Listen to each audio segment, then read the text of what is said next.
there are a lot of people today who would say that we've thought enough.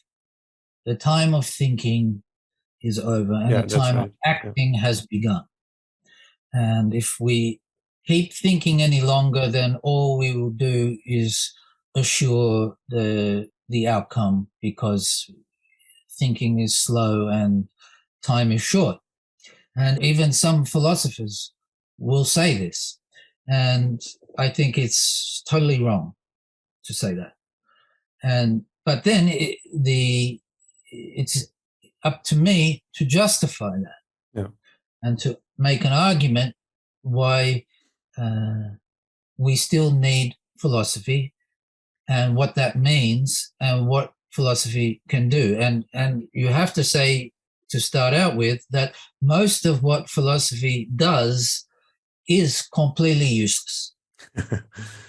And the accusations that are thrown at it are produced by its own uselessness, because it is subject to the same pharmacological characteristics as anything else, and can become stale, can become dogmatic, can become empty, can become lazy, can become simply a bureaucracy or an institution that takes care of itself, Yeah.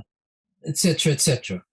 And one of the reasons is the education that you receive that makes you into somebody who calls themselves a philosopher can be the very thing that narrows you because of specialization. That's a fundamental part of the academic system that we live in today. And nevertheless, you have to say it makes no sense to live in the 21st century and do philosophy without knowing and thinking and reflecting and taking new steps and creating new concepts in relation to science, archaeology, human evolution, technology, and the transformations that all of that has brought, not to mention politics. But politics is not enough either. Mm-hmm. It's not enough to say, I am commenting on Trump.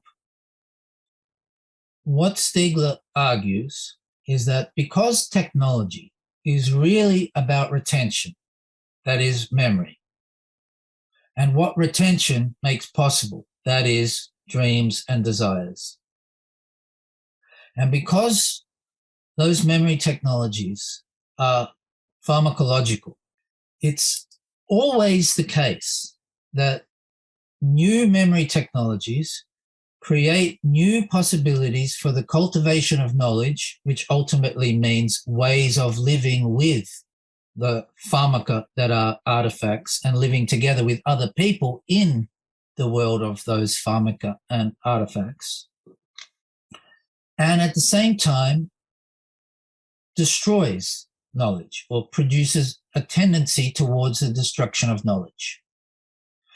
And if this is what Socrates was saying about writing, when he said exactly as you said, that once I start to rely on writing, I stop relying on my own ability, and therefore I stop cultivating my own ability to remember, which is to say my own ability to know, then that's why Stiegler will say that Socrates was the first thinker of proletarianization.